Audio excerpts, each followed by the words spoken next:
everyone मेरो नाम Diwas Dhakal second year B pharmacy अनि होप इन्टरनेसनल कलेजबाट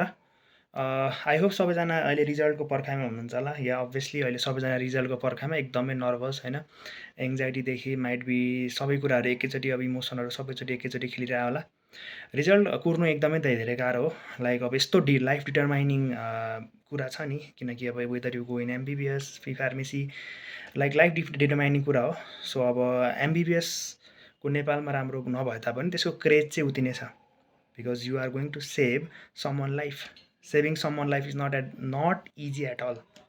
होइन त्यही भएर अब लगभग कन्फर्मै छ है एमइसीबाट न्युज के आएको रहेछ भन्दाखेरि चाहिँ अब कि आज सरी कि भोलि भएन भने पर्सिसम्म यानि कि 2 डेजभित्रमा चाहिँ लगभग कन्फर्मै रिजल्ट आउँछ सो त्यो 2 दिनभित्रमा राम्रोसँग बस्नु धेरै प्यानिक नगर्नु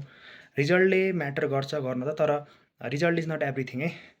अब मैले नै एमबिबिएस गर्ने भनेको but I'm studying B pharmacy म खुसी नै छु मेडिकल फिल्डमा पढ्नु राम्रो कुरा हो एमबिबिएस चाहिँ भएर पनि लाइक पेसेन्टहरूको वा उयोहरूको हेल्प गर्नु ठिक होइन मतलब त्यो पनि राम्रो but if you go into the medical सबै कुराहरू एउटै हो सबै चिजहरू एउटै मेडिकल फिल्डमा गएपछि सो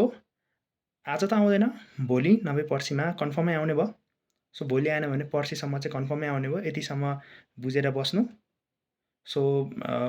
यही नै हो धेरै टेन्सन लिनु भएन आरामले यसो घुम्ने ओर्ने यताउति गर्ने अब प्यारेन्ट्सहरूको डर त भइहाल्छ के होला कस्तो होला अब ग्याप लिने मान्छेको पीडा अर्कै हुन्छ I know that but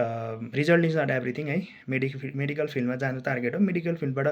MBBS चाहिँ जानु भन्ने होइन सो आज त आउँदैन सो भोलि नभए पर्सिको टाइममा चाहिँ कन्फर्मै आउने भयो है so all the best for यो रिजल्ट